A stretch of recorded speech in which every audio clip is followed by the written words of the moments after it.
biltsiginnaa mormii finxaaleeyyiin Amaaraa magaalattii maandheeffatan isa mudate bu'uura godhachuun alaabaan Oromiyaa manneen barnoota magaalattii keessatti akka hin fannifamnee fi faaruun Oromiyaa akka hin faarfamne murteessaa jiraachuu. Mootummaan federaalaa waadaa waliigaltee hojiirra oolchaa hin jiru jechuun Dr. Dabratsiyoon Gabramikaa'el komachaa jiru. Hayyee daawwattoota keenyaa bal'ina oduu isin dhageessifnaan wajjin tura. Mootummaan biltsiginnaa mormii finxaaleeyyii Amaaraa magaalattii maandheeffatanii isa mudateen bu'uura godhachuun alaabaan Oromiyaa manneen barnoota magaalattii keessatti akka hin fannifamnee fi faaruun Oromiyaa akka hin faarfamne murteessaa jiraachuu keessa beektonni himan. Haa ta'u malee alaabaan Oromiyaa manneen barnoota magaalattii keessatti akka hin fannifamne ifatti wanti hanga ammaatti labsame hin jiru. Finxaaleeyyiin Amaaraa fi caasaan fannoo kan magaalaa dhaabbilee siyaasaa akka Izeemaa, Abinii fi Baaldiraasiin deeggaraman torbaanota darban keessa manneen barnoota magaalattii garaagaraa keessatti hokkora kaasuun hanga alaabaa Oromiyaa gubutti dhalattoota Oromoo miidhuu fi manneen barnootaa caccabsuutti deemuun isaanii ni yaadatama. Humnoonni finxaaleeyyii Amaaraa dhaabbilee siyaasaa akka Izeemaa, Abinii fi Baaldiraasiin deeggaraman torbaanota lamaan darbaniif alaabaa Oromiyaa manneen barnoota magaalaa Finfinnee keessatti akka hin fannifamnee fi faaruun Oromiyaa akka hin faarfamneef duula qindaa geggeessaa turuun ni yaadatama. Duulli finxaaleeyyiin Amaaraa kun hanga manneen barnoota magaalicha keessatti argamu hedduu keessatti hokkora uumuun alaabaa buusanii gubuun barattootaa fi barsiisota Oromoo irratti daboodhaan reebicha raawwachuu fi manneen barnoota caccabsuutti gahamee ture. Gocha kana hordofee barattoonni miidhamuu jajjabaaf saaxilamaa jiraachuus gabaasuun keenya ni yaadatama. Alaabaan Oromiyaa manneen barnoota magaalaa Finfinnee keessatti akka hin mirmirfamnee fi faaruun Oromiyaa akka hin faarfamne murtoon daangessu kun dhiibbaa mootummaan federaalaatii hojiirra akka ooluuf taasifamaa jiraachuu kan himan maddeen mootummaan federaalaa alaabaa Oromiyaa manneen barnoota Finfinnee keessatti mirmirsuu fi faaruu Oromiyaa akka faarfamu gochuun hokkora kan babal'isuudha yaada jedhuun bulchiinsi magaalaa Finfinnee gocha akka dhaabuuf ajaja dabarsuun himan. Haa ta'u malee murtoon alaabaa Oromiyaa manneen barnootaa keessatti akka hin mirmirfamnee fi faaruun Oromiyaa akka hin faarfamne daangessu kun darbuun ifatti hin labsamne. Murtoon kun darbuun dura paartiin Izeemaa adeemsi alaabaa Oromiyaa fi faaruun Oromiyaa humnaan Finfinnee irratti fe'uuf deemamu hokkora uumaa jiraachuu dhaabuu qaba jechuun ibsa baasanii ni yaadatama. Hooggantoonni paartiilee Baaldiraasii fi Abinis yaada wal fakkaatu facaasaa turan. Hokkora manneen barnoota finxaaleeyyii Amaaraa uuman duubas gareeleen kunniin jiraachuutu himama. Mootummaan biltsiginnaa gaafii uummanni Oromoo magaalaa Finfinnee irratti qabu deebisuuf mirga dhalattoonni Oromoo magaalaa Finfinnee afaan ofiin barachuu fi eenyummaa ofii dagaagfachuu kabachiisuu irratti waca gareelee finxaaleeyyii Amaaraaf gurra kennuu filateera kan jedhan maddeen murtoon kun qaamni aangoo irra jiru gaafii Oromoo deebii mirga ummatichaa kabachiisuuf ejjennoo tokkollee kan hin qabne ta'uu mul'isa jedhu. Kana malees biyyattii harka finxaaleeyyii Amaaraatti kufuu ishiif agarsiistuu kan biraati. Biyyattii irratti aangoo murteessummaa kan qabus gareelee paartii Izeemaa fi kanneen biroo keessatti wal ijaaran ta'uu irratti hubatama jedhu.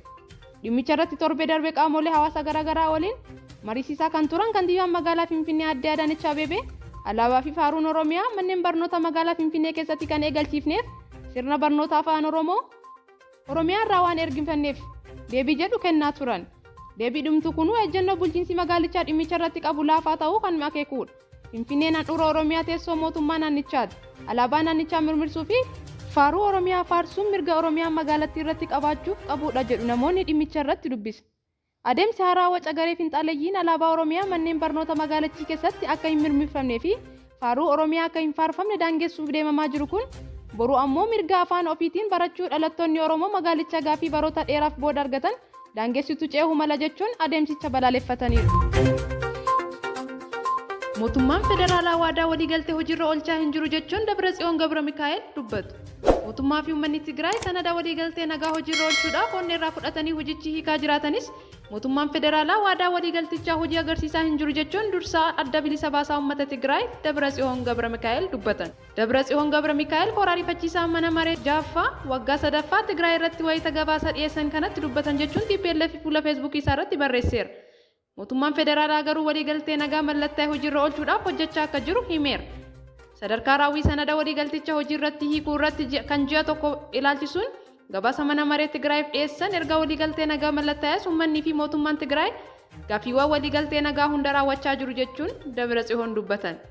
Haa ta'u malee gama mootummaa federaalaatiin karaa gargaarsa namummaatiin wantoonni nama jajjabeessan jiraatanis qabxiiwwan waliigaltichaa hafan ilaalchisuun garuu mootummaan federaalaa akkaataa waadaa galee raawwachaa akka hin jirre ibsaniiru. Muddee 17 tajaajilli kominikeeshinii mootummaa federaalaa ibsa baaseen magaalaa Maqalee dabalatee naannoo Tigraay bakka garaagaraa gochi saamicha bifa gurmaa'een gaggeeffamaa jiraachuu beeksisee ture. Tajaajilli kominikeeshinii mootummaa ibsa baase kanaan Tigraay bakkeewwan humni raayyaa ittisa biyyaa mootummaa federaalaatiin qaqqabin jirutti saamichi garaagaraa gaggeeffamaa jiraachuu beeksiseera. Mootummaan ibsa isaa kana keessatti waliigaltee nagaa sana irratti waadaa uummataa fi biyyaaf galee raawwachaa akka jiru eeruun yeroo ce'umsaa kanatti carraa fayyadamuu Maqalee fi bakka birootti saamicha gaggeeffamaa jira jedheera. Tigraay keessa bakkeewwan raayyaa ittisa biyya keenya hin qaqqabin jiru tokko tokkotti uummata nagaa kan dhorku saamichaawwan bifa gurmaa'in gaggeeffamaa akka jiru ragaaleen ni agarsiisu. Itti dabaluun humnoonni Eertiraa fi kan Amaaraa yakka hamaa uummata Tigraay irratti raawwachuu itti fufaniiru jechuun mootummaan humnoota kanneen bu'uura waliigaltee irra gahameetiin akka baasu gaafataniiru. Dabratsihoon Gabra Mikaa'el gareen gamtaa Afrikaa hojiirra oolmaa waliigaltee hordofuun ammallee Tigraay akka hin deemin jiru himuun waliigaltee nagaa qajeelumatti hojiirra akka ooluuf garichi gara naannichaa deemuun isaa haala kanaan eeggamus ibsa saamicha magaalaa Maqalee dabalatee Tigraay bakka adda addaatti gaggeeffamaa jira jechuun mootummaan federaalaa baasee hordofee aanga'aan TPLF fi marii nagaa gaggeeffamaa turetti dursaan garee aanga'oota Tigraay obbo Geetaachoo Raddaa yaaddoo nageenya kamiifuu nuti furuu hin dandeenye kan uummanni keenya furuu hin dandeenye namni kamiyyuu furuu hin danda'u furuufis hin ta'u jechuun fuula tiwiitarii isaa irratti barreesse. Hayyee daawwattoota keenya oduu ammaaf qabanne kanuma miidiyaa keenya laayik sheer sabiskiraayib gochuun maatii keenya ta'uu hin dagatina.